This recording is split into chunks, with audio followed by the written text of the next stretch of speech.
A gente tem 3 frentes de trabalho. Então, a primeira frente é a frente é o que a gente chama de voz do cliente, que é a frente de pesquisa. São as empresas que nascem hoje já centradas no cliente. Se você faz o produto sem olhar para a necessidade do cliente, você vai entregar algo, com certeza, incompleto.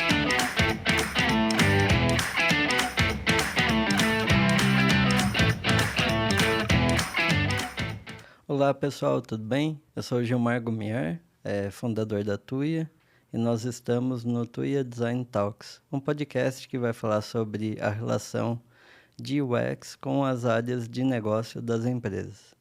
Hoje a nossa convidada é a Tatiana Celani, ela é Head de Customer Happiness da Enel. Seja muito bem-vinda, Tatiana.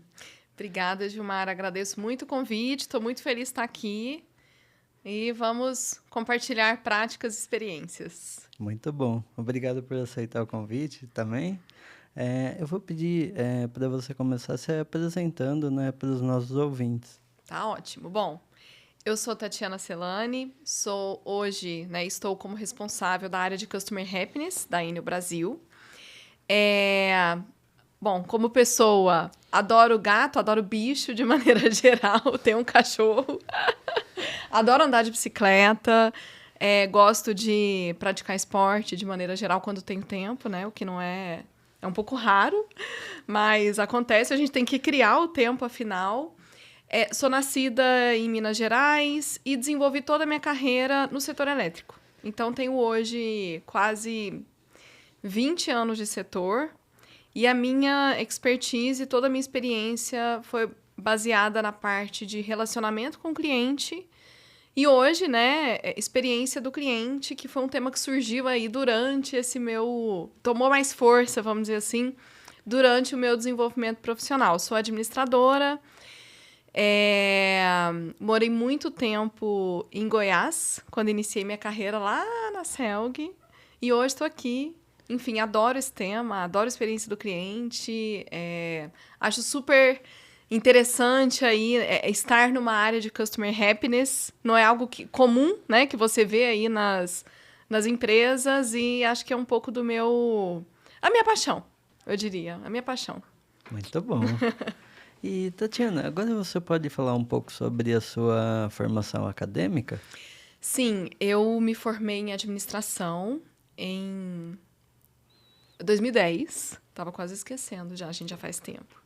2010, na Universidade Federal de Goiás, né? Eu tinha acabado de me mudar para Goiás quando eu iniciei a faculdade. Também tenho um MBA em Gestão Empresarial e Liderança e tenho um outro MBA que eu fiz recentemente em Digital Business.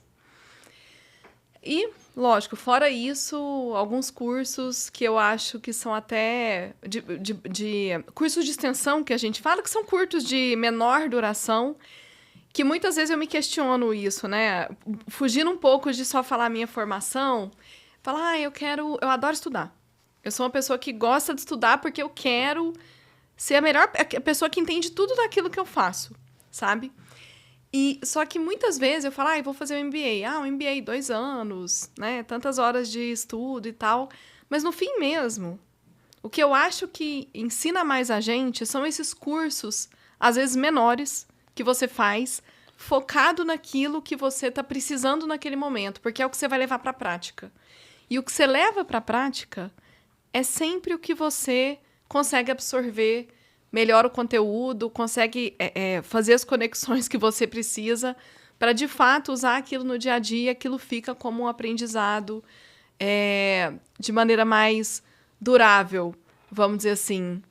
O que ensina mais, eu acho que é muito mais a experiência do que a prática. Eu falo que hoje a minha formação é a minha profissão, é o setor elétrico, é a empresa que eu trabalho, né? Então, eu acho isso bem, bem interessante, porque às vezes as pessoas pensam assim, nossa, eu preciso fazer... Como é que eu faço para me destacar nisso daqui? Eu preciso fazer um MBA, um curso e tal. Às vezes sim, mas às vezes, se você fizer algo que atende ali a sua necessidade no momento que você consegue aplicar, eu acho que às vezes é muito mais útil do que uma formação espetacular e etc. Um pouco diferente do mindset de uns tempos atrás. Isso é muito... Quando a gente pensa assim, tem até o nome, né? O lifelong learning, que o pessoal fala que é uma tendência e tudo mais. E você, assim, é a 10ª convidada e tá vindo aqui. E, assim, todos fizeram cursos muito diferentes ao longo da carreira. Então, assim, eu vejo que não é uma tendência, é uma realidade que a gente tem. Quando a gente pega a pessoa já que você tem quase 20 anos de experiência, você vai estudando o que você precisa ou que está atuando no momento, né? O que é aplicável para você. Porque às vezes você aprende algo que no seu dia a dia você não aplica, e aquilo ali ele vai se dissipando, e com o tempo você fez o curso, mas talvez você nem lembre mais, assim, né? Ou lembra, sei lá, 10%. Então, acho que isso é bem importante aí pro pessoal que está iniciando a carreira e tal. Para mim, como líder de experiência do cliente, foi super importante eu aprender com os profissionais que são especialistas no tema, mas não necessariamente uma formação super longa, super complexa. É mais ali o dia a dia mesmo. Às vezes você ouvir um podcast, você aprende mais do que um curso. É muito interessante isso. Eu aprendo muito, assim, com um podcast. Eu ouço dos mais variados, né? Política, economia, finanças, paternidade. É educativo, né? É isso. E agora, Tatiana, falando sobre a sua carreira, né? Você começou atuando na CELG através de um concurso público, né? Você passou nesse concurso e aí que você começou a sua história no setor elétrico, né? Como foi esse início de carreira? Olha, eu vou te falar bem a verdade. Eu não sabia muito o que eu queria da vida, não. Mas era assim. Eu fazia o segundo colegial, ensino médio, né? Segundo colegial é coisa antiga. Fazia ensino médio. E minha mãe e meu pai sempre falaram assim, não, tem que prestar concurso. Quando você já presta o concurso, porque tá tudo fresco na sua cabeça. Então, já faz, e de repente você passa num concurso, e você vai ter estabilidade. E é muito da cabeça dos meus pais, sabe? E aí eu tava um dia lá em casa, eu tava no... Ai, gente, acho que era no terceiro colegial, na época, no terceiro ano do ensino médio. E aí minha mãe chegou, olha, eu fiz sua inscrição no concurso da CELG. E tá aqui, comprou apostila, tá aqui a apostila, e você estuda, e faz esse concurso, vamos ver o que vira. E aí eu fui lá, eu tinha 17 anos nessa época. E eu fiz a prova. E aí, quando tinha lá, acho que 50 vagas, eu fiquei na classificação, eram 15 mil pessoas por vaga, a concorrência. 15 mil por vaga. Aí eu fiquei lá na classificação, não lembro, 100, algo assim. Aí eu olhei para aquilo e falei, mãe, olha só, eu fui classificada, mas eram, 40, sei lá, 50 vagas, e eu fiquei, né, no 100º lugar. Então, eu acho que isso aqui não... Acho que eles nunca vão me chamar, vou continuar tocando a minha vida. Aí um dia eu tava em casa, depois da faculdade, já fazia faculdade, dormindo no sofá, que eu estudava de manhã, à tarde, dormindo no sofá. E aí chega uma cartinha. E minha mãe vai lá receber e fala assim, olha aqui, chegou uma cartinha da CELG. Será que tem alguma coisa a ver com aquele concurso? Falei, não, mãe, isso aí deve ser propaganda. A hora que eu abri, estava sendo convocada para assumir a vaga. Foi uma surpresa para mim. Então, assim, não foi intencional. Foi algo que surgiu dos meus pais, que foi ótimo. Agradeço muito. Mas que não foi algo assim, que, nossa, o meu sonho é isso e eu vou... Não foi assim que aconteceu. Mas, no fim das contas, acabou sendo o meu sonho. Porque quando eu entrei na empresa, aquilo me trouxe muita satisfação. Assim, eu não tinha trabalhado, foi meu primeiro emprego. Eu nunca tinha trabalhado, estava estudando, fazia faculdade. Uhum. Então, aquilo foi motivo de uma satisfação muito grande para mim. E eu comecei a vivenciar aquilo como se fosse, assim, a coisa mais importante da minha vida. E foi ótimo. Então, eu entrei na CELG. Naquela época, entrei como... tinha acabado de terminar o ensino médio. Entrei como assistente.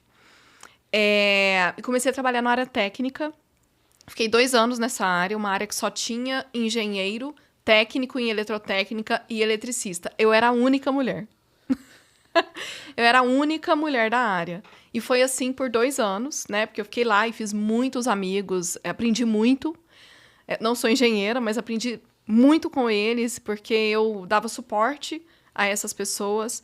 Então, para mim, foi um aprendizado muito grande. Daí para frente, eu fui evoluindo, crescendo, passei para assistente de diretoria.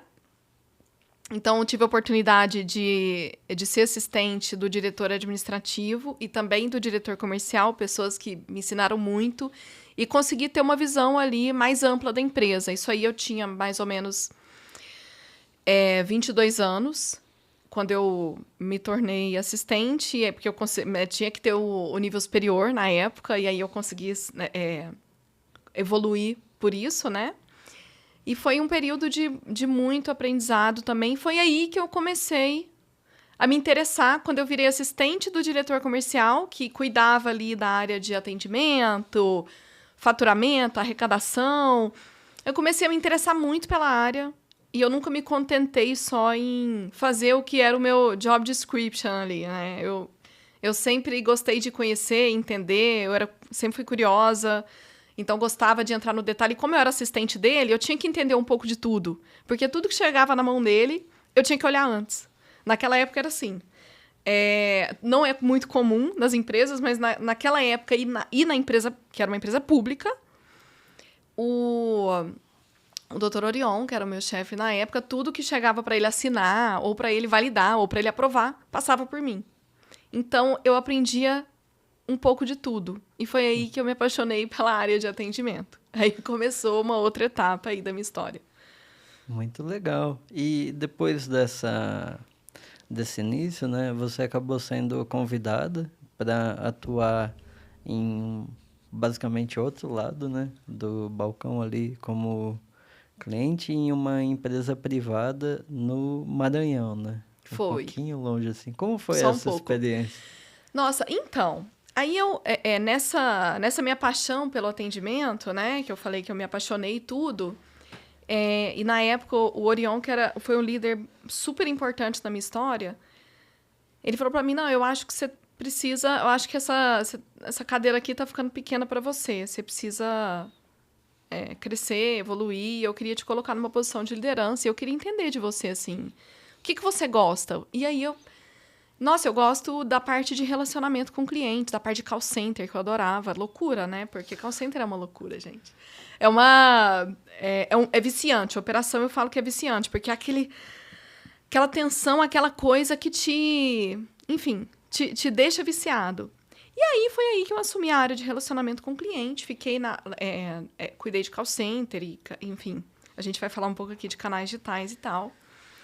E em 2000 primeiro, né, eu participava de um grupo de trabalho que a gente chamava de GT Call Center, que era o quê? Era um grupo de trabalho que é organizado pela Associação Brasileira das Distribuidoras de Energia Elétrica, a ABRAD, que eles juntam representantes de call center de cada uma das empresas do setor elétrico no Brasil. Então, tinha ali pessoas da CELP, da Electro, da Copel, da Celesc, da CEMIG, da Eletropaulo na época, um representante de cada distribuidora. E aí tinha encontros 3 vezes por ano. Então, 3 vezes por ano a gente se reunia em alguma distribuidora. Então, eu tive a oportunidade de conhecer muitas pessoas, aprender muito. Assim, e esse grupo me ajudou muito a entender o que estava sendo feito ali nas outras empresas que eu poderia aplicar na CELG na época. E nesse grupo, teve uma pessoa que na época era do Grupo Equatorial. E aí ele falou para mim, olha, eu tenho uma vaga para gerente de operações no fornecedor da Equatorial Energia. E para cuidar das operações da CEMAR e da CELPA, que eram as operações de call center e back-office do Maranhão e do Pará. E eu queria saber se você topa participar do processo. E eu, funcionária pública, mas olha, eu vou te dizer, eu estava louca para conhecer o mundo real, vamos dizer assim, porque o setor público ele é um setor diferente, né? E eu louca ali para ter mais conhecimento, conhecer mais pessoas, sair um pouco da burocracia do setor público. E acabou que deu certo. E eu fui para a Imperatriz. Então, fui para a Imperatriz, foi uma das melhores experiências da minha vida. Foi longe, eu era casada na época e ficava indo e voltando, era uma loucura, porque não tem voo simples de Goiânia para a Imperatriz, na época eu morava em Goiânia. Então, foi assim, uma das... Mas assim, o tanto que eu aprendi, Gilmar, eu falo que eu evoluí... Sabe quando não tem aquele dito que fala, sei lá, 5 anos em 5 meses? Foi tipo isso pra mim, sabe? Eu evoluí muito em um curto espaço de tempo, era outro nível de exigência. A operação era uma operação complexa, eram outras pessoas ali envolvidas, uma cultura totalmente diferente. Fiz amigos, conheci muita gente. Até hoje eu tenho amigos e pessoas que eu liderei, que eu falo no meu dia a dia. Então, eu acho que eu sentei do outro lado do balcão, eu entendi muito de como o fornecedor trabalha e como a coisa funciona do outro lado, porque o cara tem que entregar resultado financeiro e operacional. Então, não é uma coisa simples. E isso me fez entender, ter um pouco mais de compreensão quando eu voltei para a CELG, que é a próxima etapa aí que a gente vai falar, né? Me trouxe muito mais compreensão muito mais parceria com o fornecedor, vamos dizer assim, sabe? Eu melhorei muito o meu relacionamento com fornecedores e desenvolvi muito a minha liderança. Então, depois dessa experiência no Maranhão, você foi convidada para voltar para a CELG, né? Que foi comprada pela Enel, né? Na época, e você começou a ficar responsável pela área de canais não presenciais, né? Isso. Depois teve a passagem pelo Rio de Janeiro, Isso. que você começou a cuidar de CX também. Então, você pode falar um pouquinho dessa volta, né? Claro. Dessa mudança para a Enel e todas essas mudanças que você foi tendo? Olha, aí, né? Então, eu estava no Maranhão, de vento em popa, enfim, fui muito feliz nessa etapa da minha vida. Mas, assim, do lado pessoal, estava bem complexo para mim, né? Ir e voltar. Essa questão ela começou a complicar um pouquinho a minha vida pessoal. E aí, eu estava lá na operação um dia, me lembro exatamente, e aí eu recebi a ligação do Orion, que eu falei lá, né? Diretor comercial da CELG. E aí, como é que tá aí? Tá tudo bem? Tá feliz? Tal? Sim, tá. Volta pra CELG. Não, volta pra cá, Tati. Vamos, né? Você vem aqui, você vai ter a área XPTO, você vai cuidar disso e disso, volta. E nesse mesmo período, tinha saído o decreto de privatização da CELG. E o que eu queria de verdade era ir para o setor privado, né? Eu já tinha ido, na verdade, né? E o que eu queria era permanecer nesse setor, porque a vida na empresa pública, eu posso te dizer que muitas pessoas, eu acho que não acreditam nisso, mas ela é, às vezes, muito mais desafiadora do que no setor privado, porque você, muitas vezes, não tem dinheiro para fazer o que você gostaria, então você tem que lidar com muitas frustrações. Você não pode montar o seu time, você tem muito pouca margem de manobra, e você tem que motivar as pessoas que, muitas vezes, estão ali porque querem estabilidade. Então, como é que você vai, né? Eu aprendi muito de liderança nesse cenário. Porque como é que você vai engajar a pessoa que, às vezes, a pessoa... Não quero todo esse trabalho. Não quero... não estou preocupada com o que você está preocupada, né? Então, eu me pressionava muito nesse sentido. E aí, saiu o decreto de privatização. Eu falei, quer saber? Eu vou voltar porque eu acho que vai ser um momento importante para minha carreira. Voltei. Então, voltei para Goiânia, voltei para a CELG. Assumi ali o departamento de relacionamento com o cliente. E aí, diferente do que eu tinha anteriormente no meu escopo, eu agreguei a parte de postos de atendimento presenciais, a parte de toda a parte de tratamento de reclamações, que tinha, né? Que é um universo à parte dentro do setor. E aí... Depois de mais ou menos 1 ano do meu retorno, saiu o pregão e a notícia de que a Enel havia comprado a CELG. E eu fiquei muito feliz porque eu já conhecia a Enel, né? Eu já conhecia pessoas da Enel por conta do grupo de trabalho que eu citei lá atrás. Eu conhecia bastante da empresa.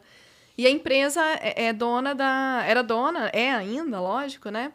Da Coelce, que foi uma das melhores distribuidoras do país durante muitos anos. E que eu já tinha ido lá fazer benchmark. Então, assim, achei super... foi um momento de muita alegria para mim.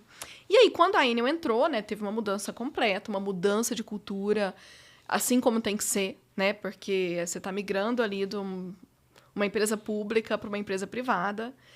E foi super... Assim, a acolhida da empresa foi sensacional, com todos os colaboradores. Foi um período que eu aprendi muito... Assim, eu tive muitos desafios, porque eu era líder, então eu tinha que...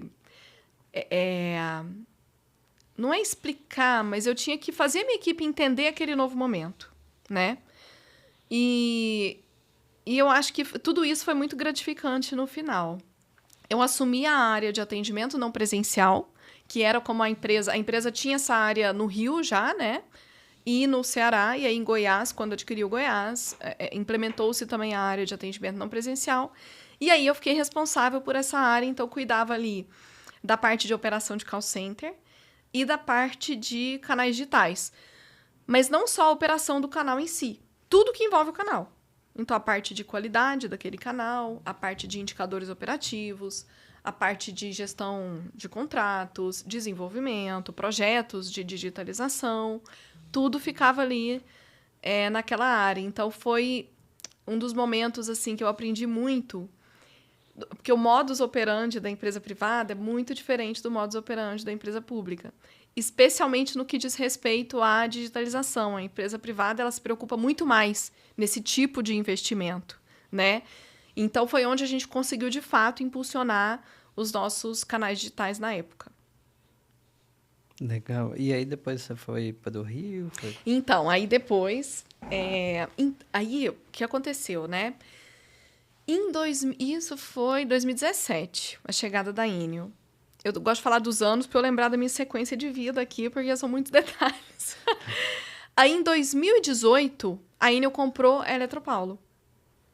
Então, com essa compra da Eletropaulo, eu sempre tive interesse de vir para São Paulo.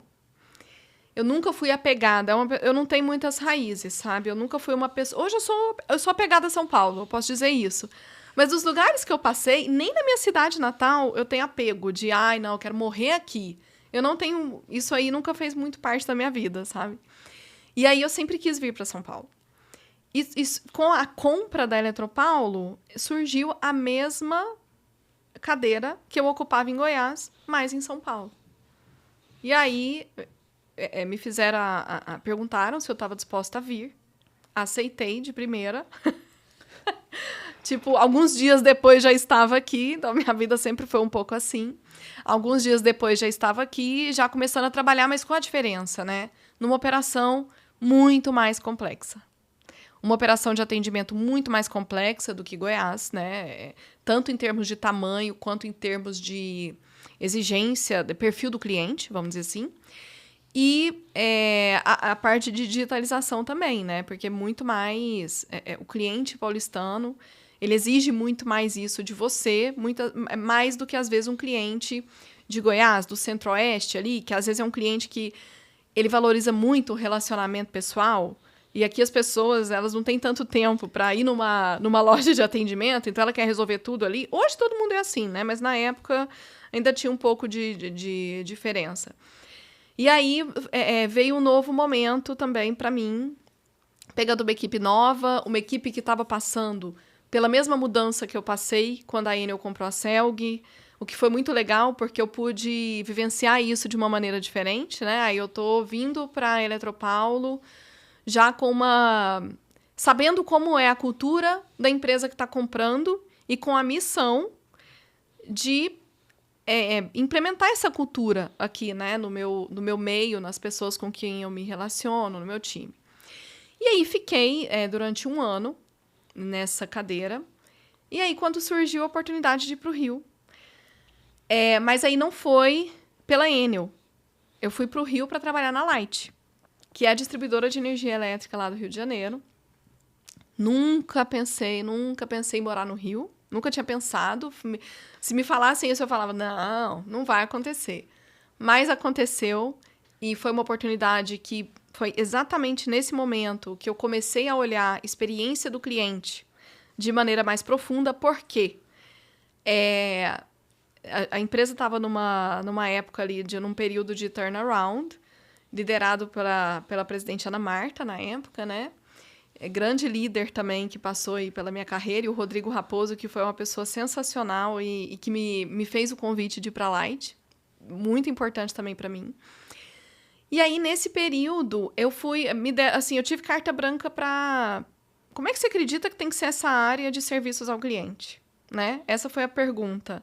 E eu tive a oportunidade de montar. Como é que eu achava que seria o melhor funcionamento ali naquele momento. Então, a gente mudou a estrutura. Nossa, foi um período de muito trabalho, mas muito aprendizado também, porque às vezes a gente, né, toma uma decisão que a gente vê que talvez aqui isso não funciona assim, vamos pensar de outra maneira. Então, aí eu tinha uma coordenação de experiência do cliente. Né? Eu falei assim, acho que a gente precisa começar a olhar para a experiência do cliente como um todo, né? Do início ao fim da jornada do cliente, não só cada área olhar ali o seu pedacinho, que é muito de como as empresas funcionam hoje, né? Cada área olha o seu pedacinho e ninguém olha o todo, tá ali cada um cuidando do seu. Então, isso é o que eu não queria que acontecesse na Light. E aí, a gente montou essa coordenação de experiência do cliente, que ficava ligada a mim na época, e comecei a estudar mais e a entender mais como funcionava.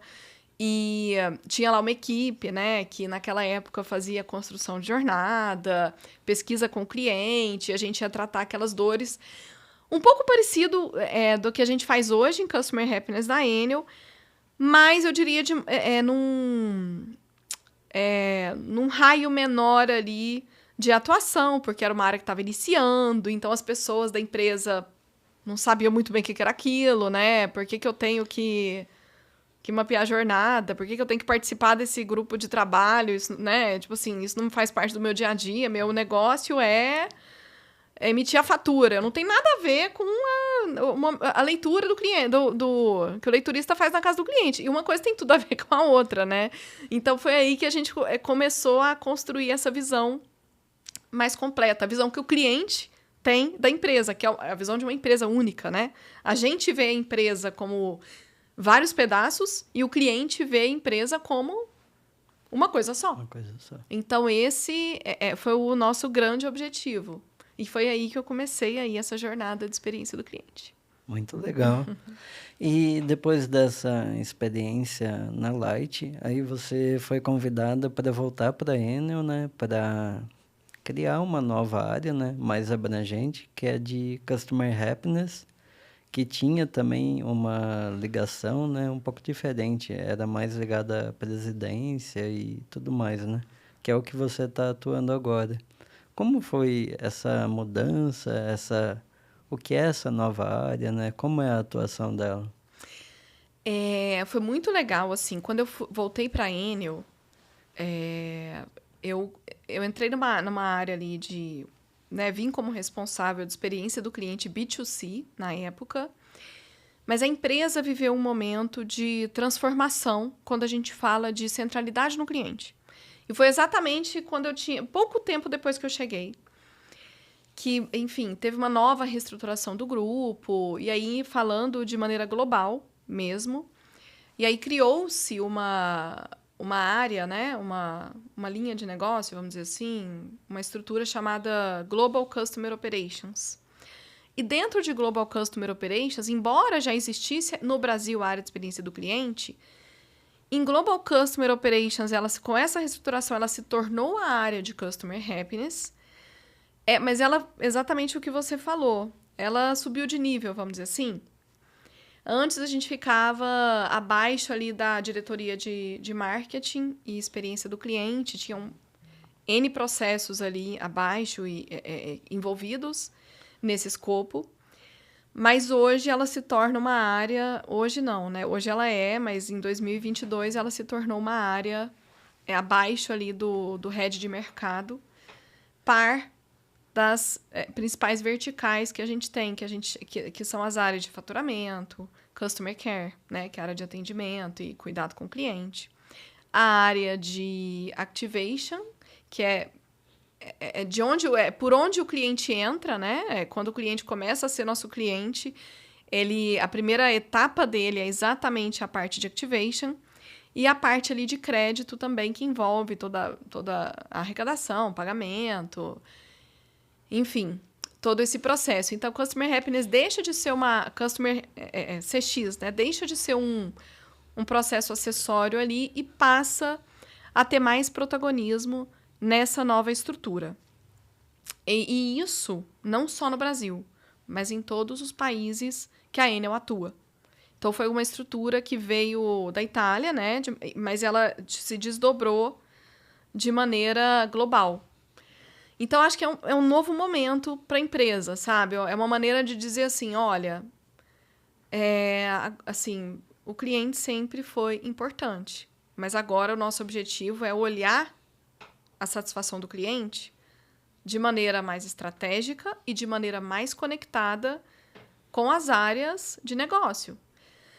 De maneira que cada área tenha ali a sua meta e a sua responsabilidade quando a gente fala satisfação do cliente. Então, a área ela não cuida só do indicador.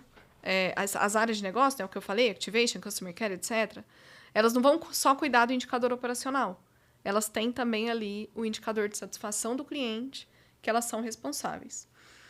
E aí, nesse começo, né, a gente pensou, nossa, com essa nova área de Customer Happiness, a gente precisa pensar numa estrutura que atenda um pouco da visão, né, do objetivo da empresa. E aí, como é que funciona hoje? A gente tem 3 frentes de trabalho. Então, a primeira frente é o que a gente chama de voz do cliente, que é a frente de pesquisa.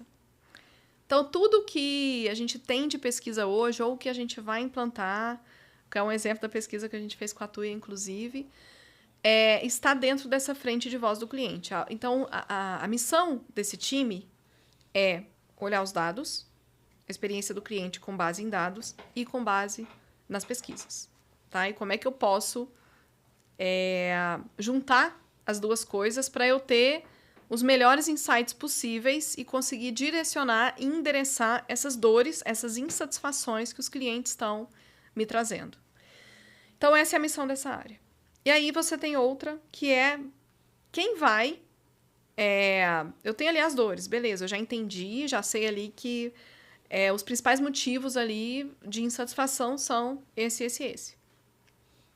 Perfeito. Mas eu preciso fazer o que agora? Eu preciso tratar isso, porque a pesquisa ela só faz sentido se ela me traz uma ação, né? Um call to action, algo que eu vá fazer para melhorar a satisfação do cliente. Então, não é a pesquisa pela pesquisa, é a pesquisa para fazer o quê? E aí tem uma frente que a gente chama de frente de projetos, mas é mais uma frente de design da experiência. É uma área que vai mapear aquela jornada, daquela dor específica, vai entender melhor, vai se aprofundar com a área responsável, porque a gente não faz sozinho, a gente não trabalha sozinho. A gente trabalha com as áreas que são donas, né, dos processos. E como é que como eu endereço essa dor junto com a área, como eu me aprofundo, como eu entendo melhor e consigo transformar essa dor em algo relevante, em uma ação, e eu consigo tratar isso de maneira definitiva. Então, a gente tem essa parte do outer looping, que é isso, eu tratar de maneira sistemática, estruturante, né? Eu ter ali as iniciativas e o roadmap de ações para tratar aqueles problemas. E eu tenho também o que a gente chama de inner looping, que é a tratativa pontual. Então, quando eu vejo ali em alguma pesquisa que eu tenho... Nossa, eu tenho um cliente ali que me respondeu e ele fala que ele ainda tem um problema, ele está pedindo ajuda para resolver, eu não vou deixar isso passar em branco. A gente tem uma equipe que a gente chama de célula de reversão, que nada mais é do que o inner looping, que a gente liga para esses clientes e acompanha a resolução do problema dele até o fim. Tá? Então, isso aí também está dentro desse time de projetos. E a gente tem a terceira frente, que é a frente de cultura. A cultura, ela parece fluffy, né? Tipo, cultura, ações, brindes, workshops, palestras.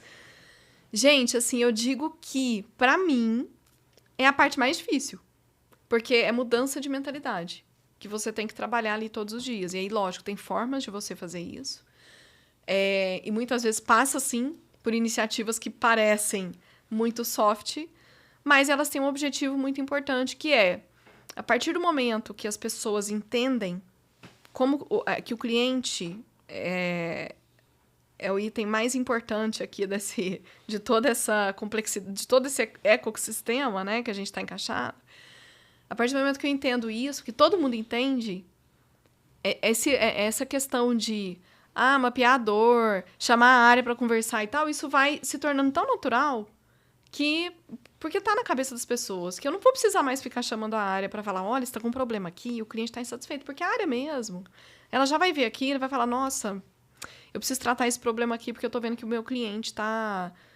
Enfim, o processo não tá funcionando bem, o meu cliente tá sofrendo aqui por conta desse aspecto da jornada e eu preciso melhorar isso. Então, eu acho que o objetivo da cultura, no fim, é tornar isso natural, sabe? É você fazer essa roda girar naturalmente, né?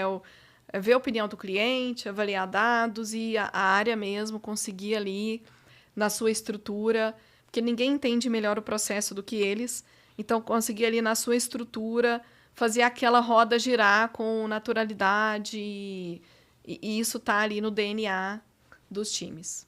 Muito, muito legal, porque geralmente a parte de cultura é a mais complexa, né? Envolve pessoas, né, gente? E não é o objetivo, né? Uma coisa é você ter ali 1 mais 1, são 2. Outra coisa é você ter que mudar a cabeça das pessoas, né? Ter que fazer as pessoas pensarem de maneira diferente. Então, não é trivial. Não é simples. É difícil. E a cultura é o que vai fazer com que toda essa estratégia perpetue dentro da empresa. Sem isso, eu não vou conseguir. Eu sempre vou ter que estar ali fazendo um esforço enorme para poder fazer essa roda girar. E não é esse o objetivo no final. Né? Porque você vai ter que ficar cobrando para fazer. Exatamente. Tá? Quando vira cultura... Vai acontecer, exato. São as empresas que nascem hoje já centradas no cliente. Né? Empresas, sei lá, Nubank, Amazon, são empresas que nasceram para atender uma dor do cliente, né? Nossa, o Nubank nasceu para atender uma dor do cliente com os bancos tradicionais. Então, ela já nasceu com isso na cabeça. Não, o meu objetivo é transformar aqui a experiência do cliente. Mas é diferente quando a gente fala de segmentos mais tradicionais, né? Não é muito... Ele não nasceu customer-centric, isso nem existia na época que essas empresas nasceram. Então, é algo que se tornou um aprendizado. E ainda bem que a gente aprende, né? Porque a gente aprende vendo como o mercado está evoluindo e ouvindo o nosso cliente. Então, é um pouco diferente. É um pouco mais desafiador, eu diria, sabe? Imagino. E agora, Tatiana, falando sobre relação com UX, design, você falou que no início da sua carreira você estava ali no atendimento e tinha o desafio de digitalizar o atendimento, né? E você acabou criando até o primeiro aplicativo para o setor elétrico. Como foi essa experiência de criação do aplicativo, né? E como foi, assim, a relação nesse projeto com a equipe de UX para a criação desse aplicativo?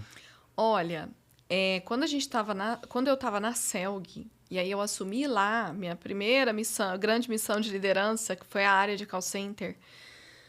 Naquela época, não existia... A Celg não tinha. Outras empresas tinham já, tá? Mas a Celg não tinha canal digital. A única opção do cliente era ir na loja ou ligar no call center. Eram os 2 canais de atendimento que a gente tinha. Eu cuidava do call center, uma par minha cuidava das lojas. E aí, eu participando daqueles grupos de trabalho que eu citei lá no início, né? E vendo um pouco como as empresas do setor estavam evoluindo, falei, gente... a gente está muito errado. A gente precisa mudar isso para ontem e a gente precisa dar mais opções para os clientes conseguirem resolver os seus problemas de maneira mais autônoma. E foi aí que a gente começou a estudar mais e a desenvolver, né? Veio a agência virtual na época, isso foi em 2012, o primeiro projeto de canais digitais que eu toquei na minha vida, olhando muito para o segmento. E veio também, um pouquinho tempo depois, o aplicativo que a gente lançou para os clientes. E assim, naquela época, lá, não existia essa área não existia UX de maneira formal dentro da empresa, né? Imagina também, uma empresa pública. Existia mais uma estrutura muito básica, sabe? E aí a gente não tinha muito, então quem fazia o UX na época éramos nós e a área de tecnologia, né? Então foi assim que a gente conseguiu fazer o desenvolvimento e na época nem envolvemos fornecedores externos. A gente mesmo fez, desenhou e a equipe de TI na época desenvolveu. Mas lógico, né? As coisas vão evoluindo, ainda bem. E hoje, por exemplo, quando eu falei para você aqui dessa parte de design da experiência, que é a equipe de projetos, eu tenho uma especialista em design thinking, em produto. E tem também na Enel uma área que chama Digital Channels, que todo produto digital é gestionado e é criado, né, pensado por essa área. Então, como é que funciona, né? A gente faz uma parceria aí entre Happiness e a área de Digital Channels para que a minha especialista avalie se o UX ali definido pela área de produto está adequado e se aquilo, de fato, está tratando as dores que os clientes relatam ali na minha pesquisa. Então, todo requerimento técnico, toda mudança, não só desenvolvimento e implantação, mas toda mudança que for ter posterior, tudo isso passa pela área de Customer Happiness. Então, é uma maneira da gente manter ali um pouco da governança e sempre colocar a voz do cliente ali como uma prioridade no desenvolvimento. Então, a gente interage muito com a área de Digital Channels. Tudo que eles pensam em fazer lá, a gente valida de cá, né? Assim, no final das contas, mas o projeto em si, ele é feito de maneira conjunta. Então, agora, a partir do próximo mês, a gente vai ter, inclusive, um novo aplicativo para a Enel São Paulo, tá? Que foi feito exatamente dessa maneira. Eles fazem lá toda a parte de usabilidade, estudam e etc., mas a gente checa se aquilo está de acordo com o que o cliente precisa.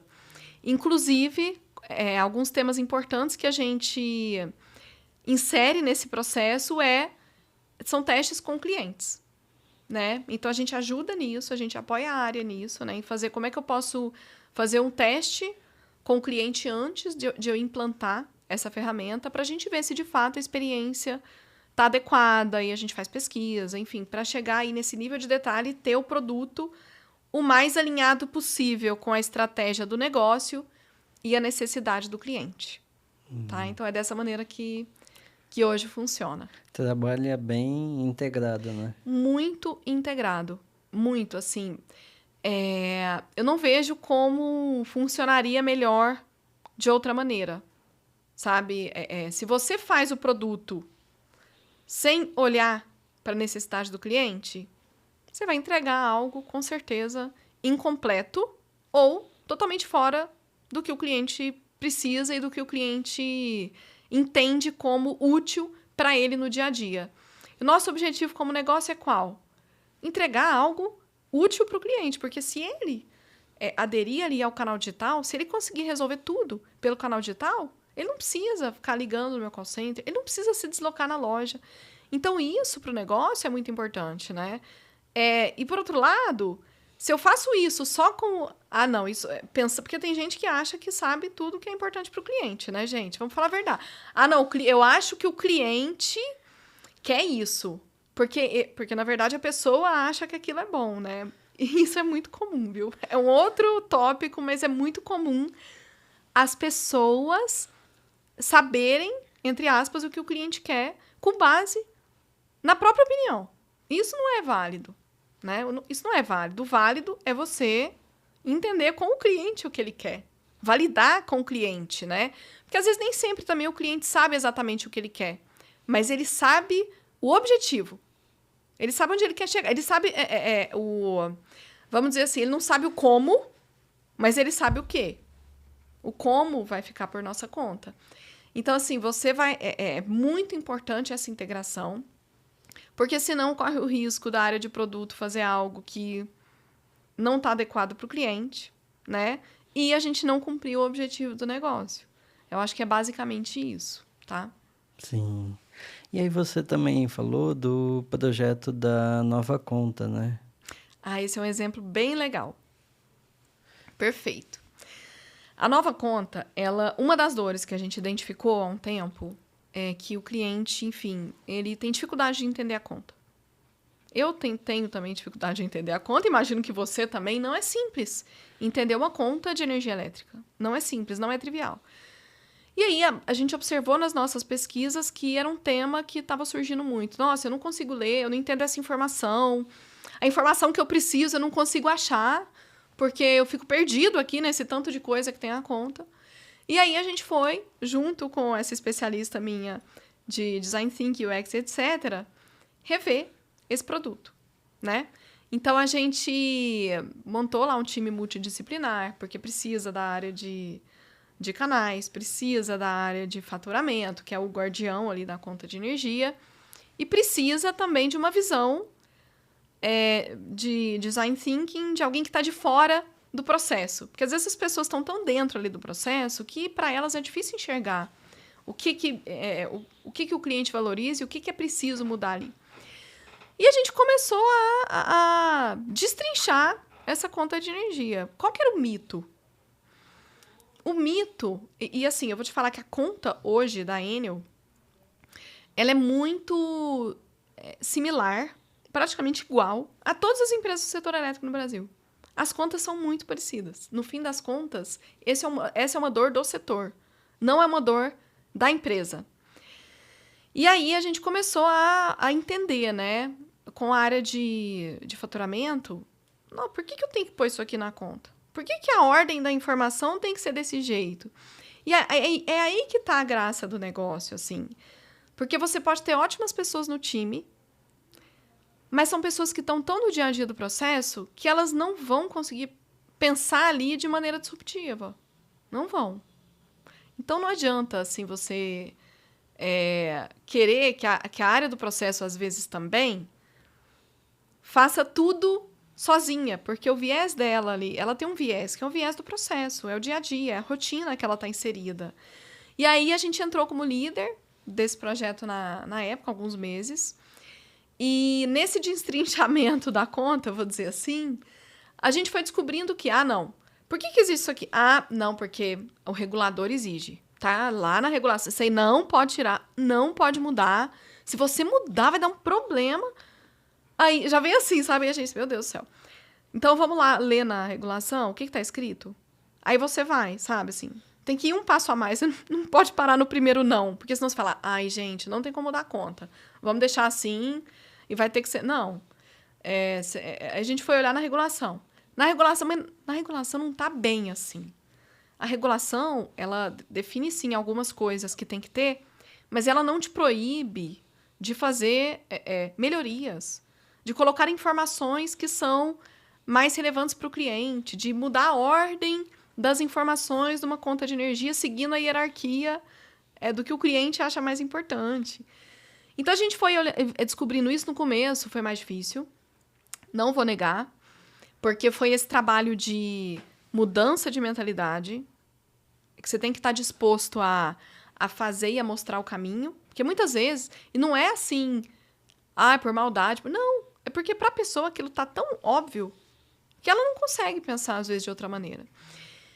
Então, aí a gente conseguiu, no fim das contas, a gente construiu algumas opções, a gente fez pesquisa quantitativa e qualitativa com o cliente, para entender com o cliente o que era mais importante para ele numa conta de energia. Olha, o que está ruim na conta atual Qual informação você quer que a gente não tem na conta? E o que é mais importante para você ter na conta? E além dessa pesquisa, que foi quantitativa, a gente também foi na casa do cliente. Então, a gente se reuniu com grupos de clientes para mostrar para ele, olha, a gente, né, de acordo com a pesquisa que a gente fez, a gente definiu aqui esses 3 modelos. Qual você acha mais adequado? E dentro do que você acha mais adequado, o que é possível mudar? O que você acha que precisa ser mudado? E aí a gente chegou num modelo super legal, aí vocês devem ver em breve, tá, clientes? Um modelo, assim, com mais informações, com informações que o cliente considera super importantes, estavam lá no final, lá no começo da conta, com destaque melhor, letras maiores. Então, acho que vai ser uma grande mudança. E eu acho que a gente vai ver empresas do setor copiando um pouco do que a gente está fazendo aqui e lançando também esse novo modelo aí nas suas áreas de concessão. Então, o que veio de lição desse projeto, né? Eu acho você ter que desafiar as pessoas, questionar, fazer as perguntas certas, né? E não é só o que a pessoa fala, é o que está escrito muitas vezes. Você vai ter que pegar a pessoa e ir lá ver. Será que é isso mesmo? Porque você pode ter uma interpretação, eu posso ter outra. Então, esse aprofundamento é muito importante. O trabalho em equipe, né? Não adianta a área de Happiness vai fazer uma nova conta. A gente não tem o conhecimento... A gente tem o conhecimento de produto. Mas eu não tenho o conhecimento técnico do processo suficiente para fazer isso sozinho. Então, você precisa de envolver as pessoas. E aí que está a melhor parte. Porque as pessoas, quando elas veem que, nossa, então dá para mudar. Nossa, dá para fazer diferente. Aí é outra energia. Sabe? Aí você vê que as pessoas se animam e começam a... Elas mesmas começam a não só pensar diferente, mas questionar a própria crença que elas tinham, né? Do que já existia. Então, acho que essas foram as 2 lições mais importantes. O trabalho em equipe e a questão de você saber fazer as perguntas e questionar e se aprofundar naquele problema, não desistir ali no primeiro não. Muito bom. Parabéns pelo projeto. Eu imagino que deve ser complicado mesmo, porque tem a cultura de não mudar, de estar aqui porque não vamos mudar. E Isso. tem a questão da regulação, que é complexa. Exatamente. Que pode não ser clara, né? Perfeito. Que tem. São várias variáveis. Sim. E outro projeto que eu quero trazer é o projeto que a Tuia fez com a Enel, né? Que a gente, no começo desse ano, a gente entrevistou 30 clientes, né? De diferentes segmentos, para entender a percepção deles sobre a atuação da Enel nas tempestades de 2023, né? E foi a primeira vez que vocês fizeram pesquisa com uma empresa externa, né? Como foi a experiência desse projeto e quais foram os resultados na sua visão? Nossa, eu acho que primeiro isso veio do temporal que a gente passou, né, no ano passado, que foi um período super difícil, né? E assim, para nós, como empresa, lógico, infelizmente a gente sofreu as consequências também das condições climáticas. Mas o nosso objetivo ali foi trazer esse momento como um aprendizado e o que a gente pode fazer melhor. Então, eu já sabia, né, lógico, né, que os clientes ficaram chateados pela demora na volta de energia, né? Primeiro por ter acabado e depois, além de ter acabado, pela demora no restabelecimento. Então, a gente sabe que essa questão do fornecimento foi uma dor muito grande. Mas, pensando que não seria só isso, né, a gente pensou assim, vamos procurar uma empresa que consiga fazer um trabalho aprofundado de entender com esses clientes, além da questão do fornecimento. Porque, beleza, o fornecimento... Gente, assim, é impossível que numa rede como é hoje, uma rede aérea, ou quando eu tenho ali árvores e num temporal daquele que a gente teve, que é a ventania e tudo mais, é impossível não ter uma queda de energia. Isso vai acontecer. Não é uma questão assim, eu fiz isso e agora nunca mais... Isso aí é inerente ao setor elétrico, né? Isso eu não vou curar, eu posso minimizar, né? E fazer várias, enfim, manutenção preventiva e etc., como a gente vem fazendo. Mas não é uma coisa que eu vou, assim, para sempre isso aqui vai ser resolvido, né? Então, isso pode acontecer. Quedas de energia, elas podem acontecer, né? Mas aí a minha preocupação foi o seguinte, beleza, sabendo que eu posso minimizar esse problema, mas eu não vou acabar com ele. O que torna a dor do cliente menor nesse momento? Se isso acontecer, se ele ficar sem energia, o que vai tornar a dor dele menor, né? E aí a gente decidiu entender lá junto com vocês, que trouxe vários insights valiosos para a gente, que a gente está aplicando hoje. O que seria importante para o cliente, né? Além de, lógico, voltar a energia, que é o mais óbvio, né? Lógico, o mais importante para mim é ter energia 100% do tempo. Sim, verdade. Mas esse é o óbvio. A gente queria ir além do óbvio. A gente queria entender assim, se eu avisar para ele algo, se eu me comunicar com ele de maneira diferente, se eu tiver canais de atendimento diferentes, não sei, qual a necessidade desse cliente nesse momento, né? Como é que eu posso amenizar essa dor? E foi aí que a gente, né, fez aí essa parceria. E eu acho que o fato de fazer a pesquisa já é positivo, porque o cliente vê, e aí, lógico, né, a gente entrevistou governo, grandes clientes residenciais, né, vários segmentos, como você disse. Mas a gente queria entender isso, né? Se aprofundar. E você não consegue, às vezes, se aprofundar fazendo um forms e mandando para o cliente responder. Não é um NPS que vai me trazer isso, sabe? Então, acho que as empresas precisam desse olhar. Eu tenho NPS, eu tenho CSAT, mas ele não vai te trazer tudo, muitas vezes. Muitas vezes você vai ter um problema ali que você vai ter que fazer algo mais aprofundado, mais qualitativo, conversar com o cliente. Porque tem coisas, nuances, que você não pega num formulário de pesquisa, né? Tem nuances que você não pega num número, né? E aí é que tá. É você conseguir, de fato, estar com esse cliente, conversar, e de acordo com o que ele vai te respondendo, você vai conseguindo se aprofundar mais ali na necessidade dele. Então, acho que o resultado desse trabalho foi justamente esse. A gente conseguiu entender coisas que fora do óbvio. Porque o óbvio a gente já conhece. O óbvio eu não preciso de pesquisa. Eu já sei o que eu tenho que entregar. Mas eu queria entender, além do óbvio, como que eu posso melhorar. E esse foi o produto mais importante para nós. E é o que a gente tem ali, está fazendo ali algumas questões, tipo, ainda está... mais incipiente, mas já começou um trabalho muito importante de comunicação proativa com o cliente. Então, tem alguns produtos aí que já estão sendo trabalhados fruto desse aprofundamento que a gente fez. Muito bom. Vamos saber do resultado e que vocês já estão trabalhando nas ações, né? Porque os clientes se sentiram muito bem ouvidos, né? Porque foram ouvidos. E trouxeram bastante feedback mesmo de como eles querem se sentir melhor atendidos, né? Porque uma tempestade não tem como você prever, mas você pode prever ou tentar melhorar a sua reação O relação relacionamento, a sua reação ao que ocorre. Perfeito, é isso mesmo, exatamente. E é nisso que a gente está focando agora. Muito bom. E agora, Tatiana, falando um pouco sobre tecnologia, um assunto que tem sido muito trazido por todo mundo, por todos os setores, é a questão da inteligência artificial, né?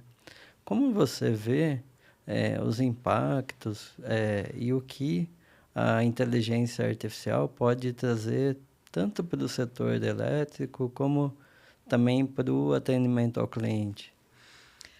Olha, eu acho que esse é um tema, uma tendência muito forte, né? É algo que a gente vê notícias em todos os lugares. É algo que está bem inflamado, vamos dizer assim.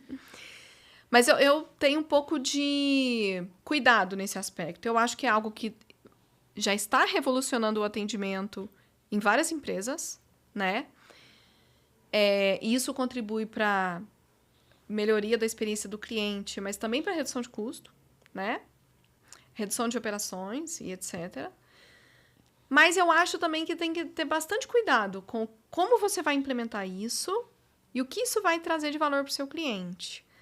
Porque, assim, o nosso produto, ele não é um produto simples, é um serviço essencial, né? O cliente está ali hoje, né? A gente está aqui fazendo esse podcast porque a gente tem energia elétrica. Só que isso, o cliente, ele não percebe a todo momento. Ele só percebe quando falta, né? E ele tem algum problema. Então, eu acho o seguinte, a gente tem que ser muito assertivo nessa implantação de inteligência artificial para o cliente, para conseguir gerar um atendimento resolutivo, porque se eu tenho ali uma inteligência artificial que equivale a um serviço digital que eu tenho hoje, para mim, vou te falar que não muda muita coisa. Um atendimento por WhatsApp não muda muita coisa. Mas se eu entrego para o cliente algo que ele vai ter ali... Eu acho que é mais do que acho que a tecnologia é o como eu vou fazer. Mas o mais importante é se eu estou atendendo a expectativa do cliente. Se eu entrego algo e a inteligência artificial traz essa possibilidade, que de fato vai gerar valor para o meu cliente, eu vou conseguir ser resolutivo, eu vou conseguir passar para ele informações apuradas, tanto quanto um atendimento humano, aí eu acho que é algo que vai revolucionar todo o mercado de atendimento, e não só de atendimento, mas de vários processos internos aí que as empresas possuem. E assim, hoje a gente está estudando já essa possibilidade, só que a gente também tem que tomar o cuidado o quanto eu vou... o humano, ele não vai... O que eu quero dizer, o humano não vai ser 100% substituível. Sim. Então, você sempre vai ter ali as pessoas cuidando daquela tecnologia para que ela funcione de maneira adequada, e vai ter momentos que você vai precisar das pessoas para problemas mais complexos, para aquele cliente que ele prefere um relacionamento com uma pessoa, né? Então, o meu ponto aqui temos muitas oportunidades, a inteligência artificial está revolucionando vários setores, e isso é um caminho sem volta, no meu ponto de vista. Mas, ao mesmo tempo, não queira entubar no cliente uma ferramenta que ele, às vezes, para ele, não resolve o problema dele. Não é o que ele quer, não é o que ele precisa. Então, precisa ter esse equilíbrio, né? Isso eu acho que é a centralidade do cliente. Às vezes, as empresas vão na moda e no desespero, né? Assim, ai, meu Deus, eu preciso implementar isso também, porque o fulano tem, precisa ter aqui e tal. Mas, no fim, o que você quer mesmo é entregar valor para o cliente e para o negócio. Então, você tem que ter certeza de que isso está cumprindo esse propósito, né? Eu acho que é um pouco dessa reflexão que as empresas precisam levar em consideração. Mas não tenho dúvida que é um universo fascinante e é um caminho sem volta, gente. É isso. Não adianta também ficar com negacionismo, né? Porque tem também pessoas que não, esse chat GPT aí, meu Deus... Esse negócio você coloca lá, traz informação tudo errada. Mas é aí que tá onde entra o mentor, a pessoa, né? Como é que ela vai entregar a melhor ferramenta. Então, eu acho que, enfim, o ser humano e a inteligência artificial tem tudo para dar certo. Sim. Agora, Tatiana, a gente está chegando no final do episódio, né? Eu queria que você desse alguns conselhos para as pessoas que estão em início de carreira ou mesmo em transição e queiram atuar nessa área de relacionamento com o cliente. Primeira coisa, gente, acho que resiliência, para quem trabalha com a experiência do cliente, é muito importante, porque você muitas vezes vai... Sei lá, você vai chegar num momento ali que você... Parece que naquele momento você não vai conseguir avançar muito, você vai ter resistência das áreas, você vai ter dificuldade, porque nem sempre todo mundo entende Por que que isso é importante? Então, acho que resiliência seria, para mim, o ponto principal. Você tem que ser resiliente, você tem que ser persistente, porque... e você tem que saber se relacionar. Esse é o segundo. O relacionamento e a influência, ele que vai fazer com que você tenha sucesso nas suas entregas para o cliente. Como eu dei um exemplo ali na Nova Conta. Não é minha área que vai conduzir um projeto e entregar, e você vai trabalhar junto com outras pessoas, né? E até uma maneira, isso é até uma maneira de desenvolver, implementar cultura. Porque, né, quando você leva aquilo para a prática, as pessoas vão assimilando aquilo de maneira mais assertiva. Então, relacionamento, você vai ter que se relacionar com várias áreas, vários níveis hierárquicos. Então, você tem que ter a habilidade de lidar com pessoas. Você tem que gostar de gente, em resumo. Em resumo é isso. Você tem que gostar de gente, e você tem que gostar de conversar, e você tem que gostar de influenciar, né? E o outro aspecto que eu queria trazer aqui é você tem que alinhar o objetivo do negócio com a satisfação. Se você não tiver esse equilíbrio, não adianta você chegar e falar assim, nossa, eu preciso, sei lá, vamos lá, implementar inteligência artificial aqui no WhatsApp para atender o cliente. Porque o cliente está pedindo, o cliente quer, e está aparecendo nas pesquisas. Mas assim, não é porque o cliente quer, ou não é porque está aparecendo nas pesquisas, você tem que equilibrar isso com a necessidade do negócio, né?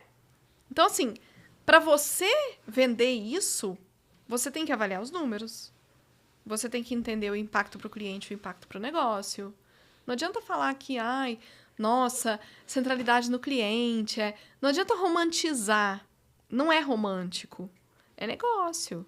É um trabalho... É diferente de uma área operativa?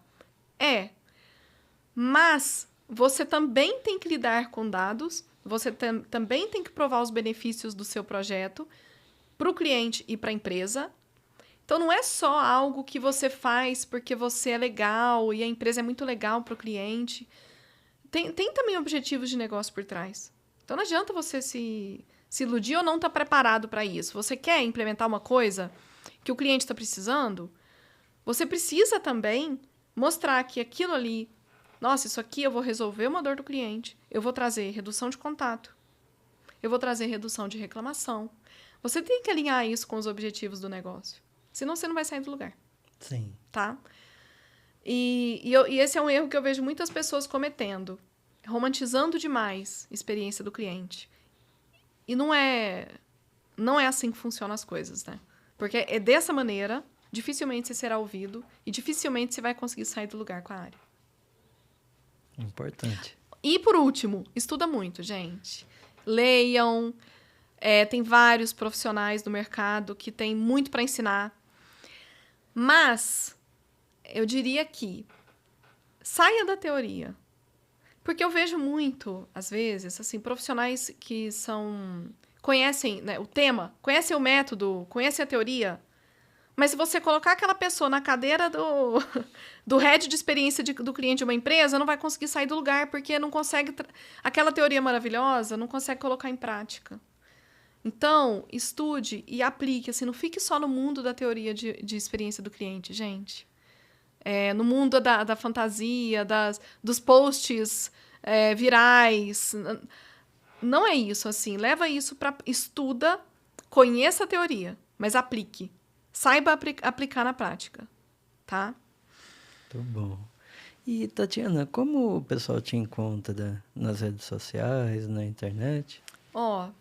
Eu sou mais fácil de encontrar no LinkedIn. Acho que é o canal que eu mais uso, Tatiana Celani. Podem procurar lá. E eu tenho Instagram também, mas, gente, confesso que não... Eu uso mais para ver o que os outros colocam do que para colocar alguma coisa. Então, seria o LinkedIn mesmo. Muito bom. Então, muito obrigado, Tatiana, pela sua participação, por contar a sua história, contar um pouco do setor da elétrico, toda essa evolução que teve, né? e também essa questão do atendimento ao cliente. Para quem está ouvindo, meu muito obrigado também. E quem quiser acompanhar os novos episódios, né? Falar para seguir a Tuia nas redes sociais e o podcast nos agregadores de podcast. Então, muito obrigado, Ótimo. Eu que Tatiana. agradeço, Gilmar, o convite. Fica à vontade para me chamar mais vezes também. Adoro conversar e me traz lembranças muito da minha experiência, da minha carreira, que, enfim, eu gosto de compartilhar, sabe? Porque lá atrás foi super importante para mim, ainda é, lógico, né? Mas lá no começo, principalmente, foi super importante para mim poder conhecer profissionais que tinham mais experiência do que eu e me basear na experiência deles e aprender com os erros deles e com os acertos. Para mim, isso foi super importante. Então, acho que é importante para todo mundo e eu estou à disposição. Obrigada, viu? Obrigado a você e com certeza eu vou te chamar assim. Combinado. Tchau, tchau, pessoal. Tchau, tchau, gente. Até o próximo episódio.